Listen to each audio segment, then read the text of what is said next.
জয় জগন্নাথ দর্শক বন্ধু 84 লক্ষ জনিকু অতিক্রম করে সারিবা পরে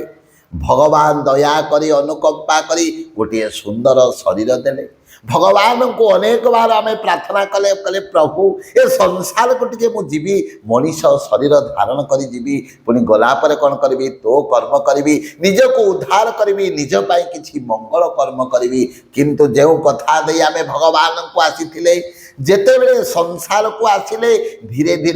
ଧୀରେ ଏଭଳି ଭାବରେ ଆମେ ସଂସାର ସହିତ ଓତପ୍ରୋତ ଭାବରେ ଜଡ଼ିତ ହୋଇଗଲେ ଯେଉଁ କଥା ଦେଇ ଭଗବାନଙ୍କୁ ଆସିଥିଲେ ଯେ ନିଜର ମଙ୍ଗଳ କରିବେ ନିଜର ହିତ ସାଧନ କରିବା ଭଗବାନଙ୍କର କଥାକୁ ଶୁଣିବା ଭଗବାନଙ୍କର କଥାକୁ ଗାଇବା ଭଗବାନଙ୍କର ନାମ କୀର୍ତ୍ତନ କରିବା ସେହି କଥାକୁ ସମ୍ପୂର୍ଣ୍ଣ ଭାବେ ଭୁଲିଗଲେ କାହିଁକି ସଂସାରର ଏ ଯେଉଁ ବିଷୟ ପଛରେ ବୁଡ଼ି ବିଷୟ ପଛରେ ଗୋଡ଼େଇ ମଣିଷ ଯେଉଁ କଥା ଦେଇ ଭଗବାନଙ୍କୁ ଆସିଥିଲା ସେହି କଥାକୁ ଆଜି ସମ୍ପୂର୍ଣ୍ଣ ଭାବେ ଭୁଲି ଯାଇଛି କିନ୍ତୁ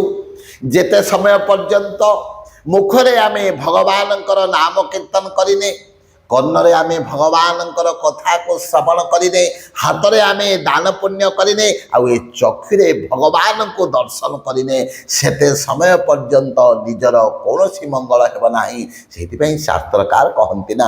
ଜିନ ହରି କଥା শুনি নহি কানা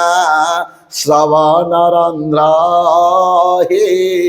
ভবন সমানা ଯେଉଁମାନେ ଏ କର୍ଣ୍ଣରେ ଭଗବାନଙ୍କର କଥା ଶୁଣୁନାହାନ୍ତି ଏ କାନଟା ଉଇବିଳା ସଦୃଶ୍ୟ ହୋଇଯାଇଥାଏ ଆଉ ମୁଖ ରସନା ସାପିନି ବଦନ ବିଲ ଆରେ ରସନା ସାପିନି ବଦନ ବିଲ ଯେ ନ ଜପଇ ହରି ନାମ तुलसी प्रेम तेरा मस तुलसी प्रेम तेरा मस ताहि विधाता बाम सन्थ गोस्वामी श्री रामचरित मानस रे अति सुंदर भाव रे कलम कले कले जो नहीं करईरा आम गुण गाना जे हस दादुर जे हसमाना जो माने सुंदर मुखटारे भगवानଙ୍କର ନାମକୁ କୀର୍ତ୍ତନ କରୁନାହାନ୍ତି ଏ ମୁଖଟା ସାପ ବିଳା ସଦୃଶ୍ୟ ହୋଇଯାଇଥାଏ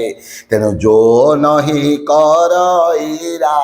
ଆମ ଗୁଣ ଗାନା ଯେ ହସ ଦାଦୁର ଯେ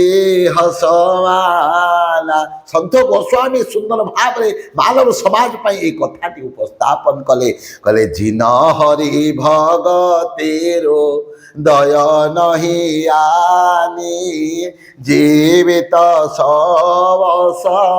মানতে হি প্রাণী ମଣିଷ ସଂସାରରେ ରହିଛି ଯଦି ସାଂସାରିକ କାର୍ଯ୍ୟ କେବଳ କଲା ଈଶ୍ୱରଙ୍କ କଥା ଚିନ୍ତନ ନ କଲା ତୀର୍ଥାଟନ ନ କଲା ମନ୍ଦିରକୁ ନ ଗଲା ସତ୍ସଙ୍ଗ ନ କଲା ସାଧୁସଙ୍ଗ ନ କଲା ତାହେଲେ ଏ ଜୀବନଟା ସମ୍ପୂର୍ଣ୍ଣ ଭାବରେ ବ୍ୟଥା ଆଉ ବୃଥା ତେଣୁ ଏ ଶରୀରଟା ମୃତପିଣ୍ଡ ସଦୃଶ ହୋଇଯାଇଥାଏ ତେଣୁ ଦର୍ଶକ ବନ୍ଧୁ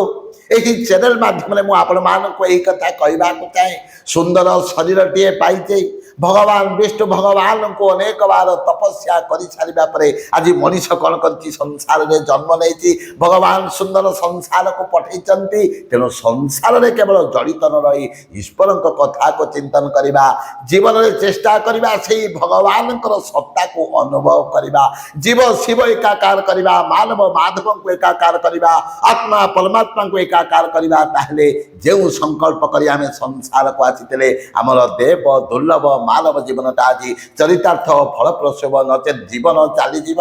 ଥରେ ଯଦି ସଂସାରରୁ ଚାଲିଯିବା ପୁନର୍ବାର ସଂସାରରେ ଆମେ ଜନ୍ମ ହେବା ନା ନ ହେବା ତ କେହି କହିପାରିବ ନାହିଁ କିନ୍ତୁ ଯେତେ ଦିନ ରହିଛେ ସଂସାରରେ କର୍ମ କରିବା କର୍ମ ଭିତରେ ଧର୍ମ ଭାବନାକୁ ଚିନ୍ତା କରିବା ଭଗବାନଙ୍କୁ ଚିନ୍ତା କରି କର୍ମ କରିବା ତାହେଲେ ଦେବ ଦୁର୍ଲଭ ମାନବ ଜୀବନଟା ଚରିତାର୍ଥ ଫଳପ୍ରସବ ହୋଇଯିବ ଜୟ ଜୟ ଜଗନ୍ନାଥ ଜୟ ଜୟ ଜଗନ୍ନାଥ ଜୟ ଜୟ ଜଗନ୍ନାଥ।